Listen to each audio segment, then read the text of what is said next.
কিছু বছর পর। তখন আর বিটিএস নামক কোনো ব্যান্ড নেই। তখন বিটিএস এর 7 জন মেম্বার কারো স্বামী, কারো বাবা নামে পরিচিত। সামাজিক নিয়ম হোক বা পরিবার, সবকিছুর জন্য আমাদেরও যেতে হবে শ্বশুর ঘরে। হয়তো তখন সারাদিনে আপনাদের কথা ভাবার সময় হবে না, হয়তো তখন সারাদিনে আপনাদের ছবি দেখা হবে না।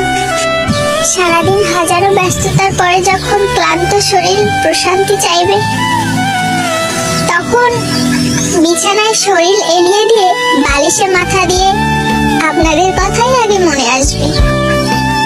হয়তো চোখ থেকে গড়িয়ে পানি পড়বে, হয়তো স্বামী পাশ থেকে ডেকে জিজ্ঞেস করবে কাঁদছো কেন। বুকে পাথর রেখে আর মুখে সত্য লুকিয়ে বলতে হবে হয়তো বাবা মায়ের জন্য মন খারাপ করছে।